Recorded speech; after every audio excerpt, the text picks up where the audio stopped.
Good morning and welcome to the internet's only live daily housing show exclusively on BAM. The hot sheet covers what you need to know about the real estate industry in a 24-hour time period. On today's hot sheet, I will discuss a short-term rental Twitter debate, how many homes in the U.S. is missing according to Zillow, and an update on mortgage demand and delinquencies. Today is Wednesday, June 28th, 2023. I am Byron Lazine, and the hot sheet starts now.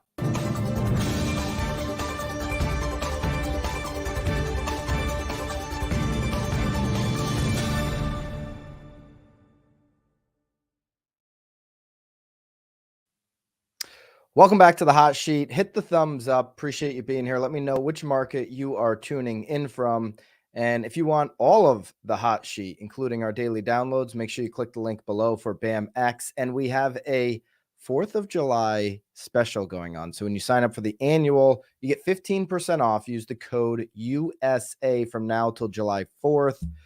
So if you want those hot sheet daily downloads, plus the courses, plus access to the live streams and our private group, and all of our best content, go to BAMX and type in USA for discount code 15% off from now to July 4th. Okay, Twitter is hot right now on an Airbnb debate. Okay, so this initial tweet went 16.7 million views. It's a little unfortunate. It's a little unfortunate that this happened. So this guy, Nick Jurley. So a lot of people know him and his YouTube channel as Reventure. His YouTube channel has grown immensely over the last couple of years. It gets 4 million monthly views on YouTube. It's insane to me, but it tells you that doom and gloom does sell. It gets clicks. Okay, so here's the tweet from Nick. The Airbnb collapse is real.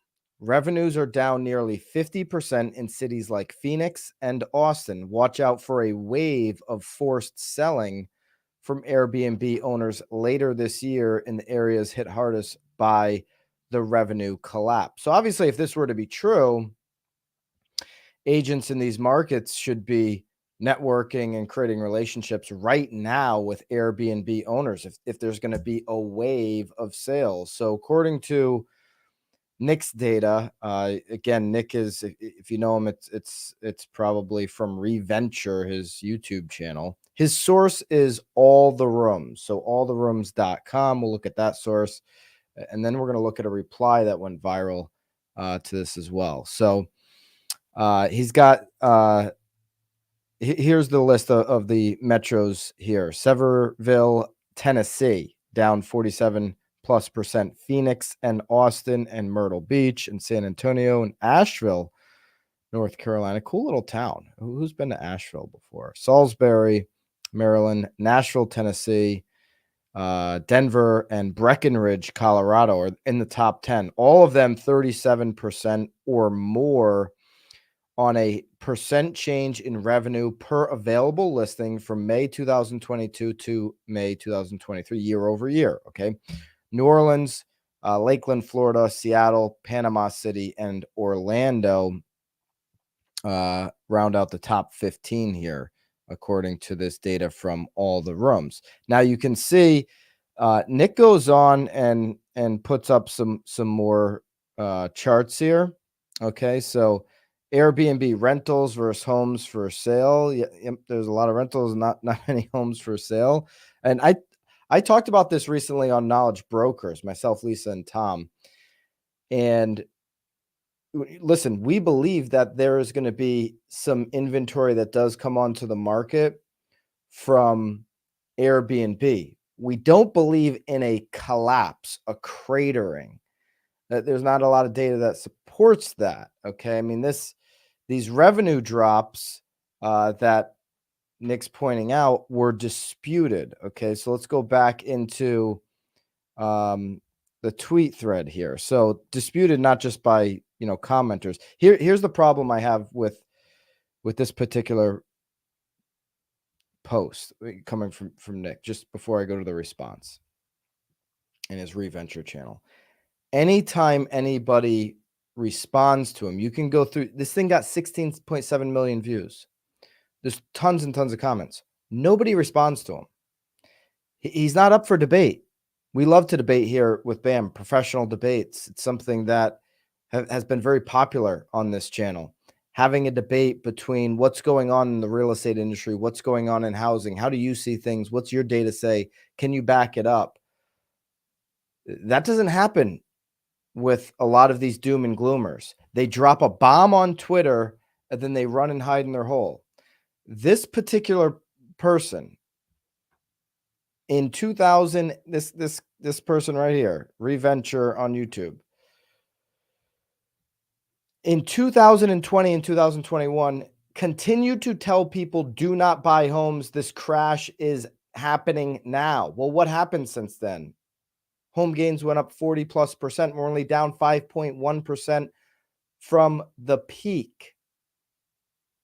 Right now, we sit at 2.4% down from the peak. The lowest we got was 5.1. So everybody that listened to him missed out on 40% gains. All the buyers in 2020, 2021 was like, well, he says he's got 300,000 subs on YouTube. He says the market's going to crash. I'm going to wait. I'm going to wait. I'm going to wait. It makes agents' jobs so hard in their local market when there's somebody with this much of a following giving out awful advice when it comes to home values. For 3 years, gave out terrible advice. Continues to push the same agenda for the same clicks over and over and over again. Just keeps running with the same headline from 2020. Market's crashing. Don't buy real estate. Everybody that didn't buy in 2020, 2021 is upset with that decision. They missed out on massive gains. They also missed out on the ability to print money at 2, 3, 4% mortgage interest rates that aren't coming back for some time. But the bigger problem isn't the advice. The bigger problem is when challenged, doesn't respond. And he was challenged here again on Twitter. Okay, so let's go to the tweet here from Jamie Lane, credible source, and I'll tell you why. Here's Jamie Lane, a viral tweet about short-term rental data. Let's get some facts straight. There is not a collapse in RevPal happening. It is down in 2023. Yes. Is it down 40%? No. I've pulled numbers from AirDNA's data set mirroring the analysis done by Nick. What do we find? Okay, the average market listed is seeing a decrease of 3.6%, not 40.3%. So I've got this chart available for you in the daily download here. Let's take a look at it. So they're comparing all the rooms data with AirDNA's data. Okay, so the Tennessee location here, 47% according to all the rooms. And Nick, now I went on all the rooms, couldn't find this, by the way. 9.4% on AirDNA. Phoenix, 47% versus 3. You can see the discrepancies. The discrepancies are enormous on every single market. These numbers don't make any sense. So is all the rooms right or is AirDNA right? Now, just being fair, I want to look at both. You know, if I go on AirDNA, I can find this extensive short-term rental mid-year outlook. We've covered it here on the hot sheet in the past, where they're giving their trends, demand, supply, occupancy, average daily rates, revenue per available rent. That's that rev pair number. You've got their outlook here. So they are projecting occupancy to go down. Okay. But listen, they're projecting it from a high of 62.8% in 2021 when everybody was Airbnb in. Now you have more inventory for sure. And 2022, it was 59.5. They're projecting 2023, 57%, 2024, 56%. I agree with this, that the more inventory you get on, this occupancy is going to go down because there's only so much demand. We're getting into potential recessionary times. I also do believe that some people went out and bought Airbnb and didn't know what they were getting themselves into. And that's mostly what we talked about on Knowledge Brokers, that some of that inventory should come on eventually. If you're only getting, 56, 57% occupancy rate, per AirDNA's report or forecast here, that's a lot of work. You're renting short term, it's only occupied 50% of the time, cleaning this, that, it's just a lot of work. And so if you weren't prepared for that, that inventory could potentially come onto the market, assuming that they've got gains. I'm certain that they do. Do I think there's going to be enough that helps our inventory crisis? No, but I do believe there'll be some, not a collapse in any measurement that I can see right now. We'll basically, and Logan Motoshama responded to this Twitter debate here, and he's like, we're not seeing it in the listing inventory data. If there is a collapse, trust me, if there is a true collapse by definition, this is my problem with Reventure, with Nick. He uses a phrase and says it so matter of factly. Airbnb is collapsing. Won't discuss it, won't debate it, but then it doesn't show up in the active listing inventory. If there was a collapse, a cratering of Airbnb, all of a sudden there'd be a whole lot of homes for sale, a lot of Airbnb homes for sale. Let me know in your market if you're experiencing a lot of inventory, a lot of Airbnb specifically. Now, maybe you are in that market, and I'd love to know from that. I'd like to have an open discussion back and forth. I'd love to host a debate between Nick and AirDNA and look at, why are your numbers so far off? Okay. AirDNA anyways looks very credible. You can go through this report, and they've got a lot of information here. Okay. They just got a ton of information breaking down the short-term rental market. I'm just scrolling through. This is a huge report. Okay. Downside risk and economic uncertainties not hindered, short-term rental performance. Okay. And then I went to all the rooms. Latest report that they have available on their website is for Q4 2022. I did scroll through that. Okay.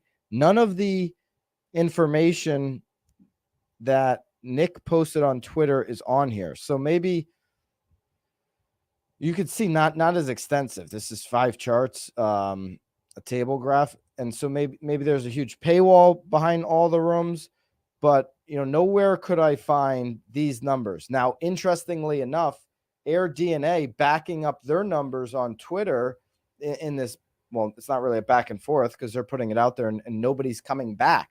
All the rooms hasn't come out and said, hey, Nick's right. He used our data and our data's rock solid because of, X, Y, and Z. All the rooms hasn't done that. So moral of the story, similar to yesterday, unfortunately, when you've got somebody who's always selling fear, who's always doom and glooming, who's like, by the way, he makes his videos, from his rental in Texas. The guy doesn't own. When you're selling this fear, when you're selling this, hey, be part of the club of never owning real estate like me because it's always going to crash, and you sell the same video over and over and over and over again, you amass a bigger following than somebody who just wants to put out the straight facts and the straight data. When you're not willing to debate those facts is where I have the problem, because there are consumers getting hurt by the information. If you're not willing to get on and have the conversation, that's where it becomes an issue. So I'd love to see all the rooms and maybe AirDNA do a debate. If Nick's not going to do it, maybe they can speak. Maybe all the rooms should come out and say, hey, here's why our information that Nick was using is so far off from what AirDNA is using. Maybe AirDNA is wrong. I don't know.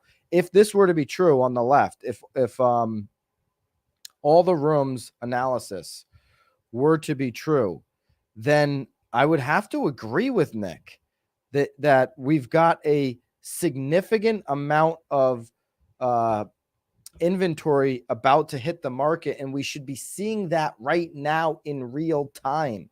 where some of these investors are starting to ask agents, hey, how much can I get for my place? I'm thinking about selling it, thinking about getting out of the Airbnb business, not working out for me. But are those conversations happening? Love to know from you in your market if those conversations are happening. And if they were to go on the market, it would certainly be helpful. The US right now needs 4.3 million more homes. That's right. We have a construction crisis.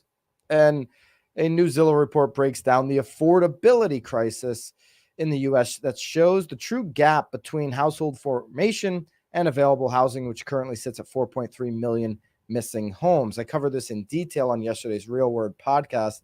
So if you want all of it, go check out that on the channel. But I will drop these down below in the daily download. New households and family formation outpaces growth in housing stock.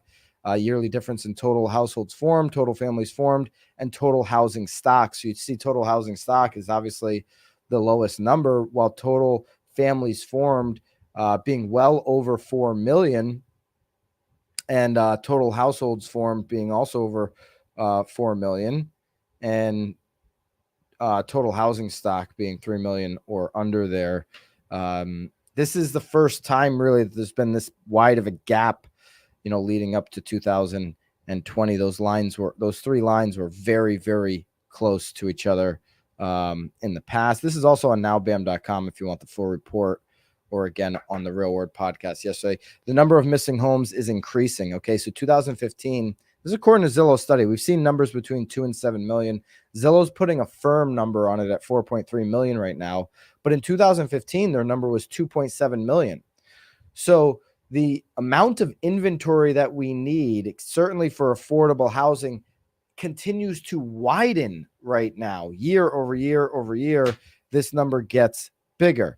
It's also worth pointing out that the income level of households is unable to find homes of their own. Okay, so it speaks to the affordability. Most of the families doubling up, so two families living in the same place, 68% are earning $35,000 or less, making it clear to anyone paying attention that we need higher numbers of affordable housing. Okay. George Ratu, the chief economist for Keeping Current Matters, formerly Realtor.com, says we're in an environment in which the market is not temporarily or momentarily undersupplied. We are structurally underbuilt. This is like a systemic problem in real estate, the biggest problem that we are faced with right now. Okay. So there you go. Zillow has put a number on the inventory crisis. It's 4.3 million more homes that are needed.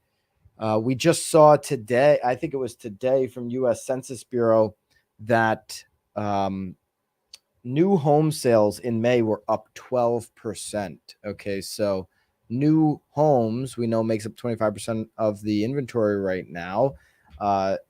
Sales are up 12%. If those were affordable and not $550,000 average price point, that number would be even higher. It's also boosted up mortgage application demand. So mortgage applications increased 3% from the week earlier, according to Mortgage Banker Association. Okay, so there's 3% on a seasonally adjusted basis. On an unadjusted basis, the index increased 8% compared with the previous week. These are good signals here as we approach 4th of July weekend, that demand is remaining constant. Okay, we'd love to see this continue throughout the summer. History tells us that it won't. We'll see what happens. The refinance index also increased 3% from the previous week. That was, of course, 32% lower than the same week 1 year ago. The seasonally adjusted purchase index is, again, 3% from 1 week earlier. The number from year over year is 21% lower year over year. Okay, so that is your mortgage demand update for the week. And we have an update on Fannie and Freddie serious delinquencies in May. Okay, if there was an Airbnb collapse and we're not seeing that in the active listings, wouldn't we see that in delinquencies? Well, delinquencies in May for single families declined. Okay, and multifamilies increased. I've been saying this. I'm more afraid about the multifamily segment of the market than, certainly more afraid of office commercial, but multifamily oversupplied right now. Too much supply coming out. I see rents coming down. I see people that got into this multifamily craze, and we know that some of them got ahead of their skis and just quite frankly overpaid for multifamily as rents come down. Okay, single family serious delinquencies. 90 days or in foreclosure. This is at the lowest point in really 20 years. Okay, so you can follow Freddie and Fannie. These points, points of the line here are lowest point in 20 years. Certainly, in line with where we were before the mortgage crisis took place, and really lower than the average there from 98. This chart showing from 98 till today. So for those that believe the foreclosures are coming, or not seeing it yet, we were down again in May, but you can point to an increase in multifamily. We're at the highest point since early 2021, and before that since January of 2013. So multifamilies are back on the rise for foreclosures. That makes sense to me if you've been following along here, from the things I've been saying about rents and multifamily.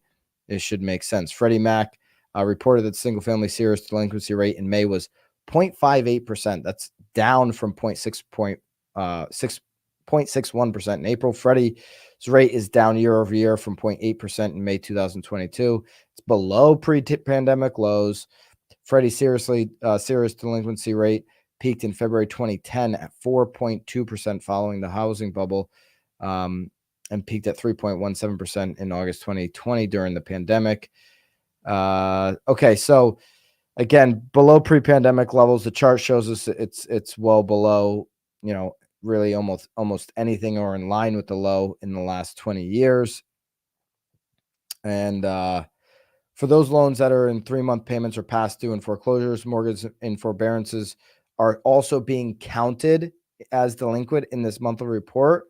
They're not reported to credit bureaus, but in this report, they're being counted. Okay, so we know that number's come down to, just over a couple 100,000. We talked about that just recently, but those numbers are also included in here. We know that forbearances don't lead to foreclosure all that often at all. Gabe Martin says many real estate towns in Colorado have put a moratorium on Airbnb and VRBO because it cuts into housing for renters that are working at resorts. Sounds like you are in in your town in Colorado, a big tourist town. So interesting data there. And so you've got a lot of beach communities that put restrictions on, hey, you can only do 30-term rental, or certainly HOAs, like where I'm sitting in Naples, Florida today. And a lot of these HOAs have, hey, you can do a maximum of 3 rentals, and it's got to be a minimum of 30 days. They don't want Airbnb in the community, a bunch of weeklies, going and using the pool and using the amenities. It's how you put wear and tear on a property. So, yeah, there's as much inventory as there has exploded the last couple of years in Airbnb. There's certainly a TAM. There's a total addressable market. Not every property is going to be able to go Airbnb. Okay. For Fannie, loans made in 2024 or earlier, 1% of portfolio, 1.85% serious delinquent, down from 1.92% for loans made in 2025 through 2028. 2005, 2008, 2.95 are in serious delinquent, down from 3.07%. Okay. All right. So there you go. Moral to the story for today, okay, for the doom and gloomers, you got serious discrepancy between short-term rental data, and love to hear a debate there. You've got 4.3 million homes short to meet demand, according to Zillow. An Airbnb bus wouldn't make that up. And you've got foreclosures, serious delinquencies anyways, declining in May, below pre-pandemic levels, and in line with the lowest point we've seen in over 20 years. Okay. So we're not going to be able to talk about any type of real estate collapse in single family housing until we start to see that in the, a leading indicator like inventory going up, because that would indicate people are in trouble. We're not seeing anything close to that. 10-year on today, we are down a tick to 3.748. Yesterday's 30-year fixed rate on the daily survey came in at 6.92. So we just are really riding that 6.9 number on the 30-year fixed. Love to know more of your thoughts in the replay. What's going on in your market on the Airbnb? And love for you to join me on BAMX. It's where you can get access to all the daily downloads, including the charts that we went over today. Every single day we upload those to BAMX. And right now, if you use code USA, you get 15% off of the annual that ends on July 4th. You use code USA and join me in BAMX for the best content in real estate. There's a little hidden secret out there. These legacy real estate media companies, they want to gouge you and actually not show you how to do the things that they're talking about. They're basically just like making you pay for all of our articles are free. And then when they do make you pay for videos, it's just people on a panel pontificating, and they're selling that as a video. BAMX, we actually show you how to do the things we're talking about inside of BAMX at a fraction of a cost. So our mission is to destroy legacy real estate media that is ripping you off. So if you don't want to be ripped off anymore, join BAMX, where we have the best content. Of course, all of the Hot Sheet daily downloads, and you get 15% off of the annual, which is like a couple cups of coffee a month, literally. So use USA, 15% off for the annual till July 4th. And until tomorrow, hope you have a great day, and toodaloo.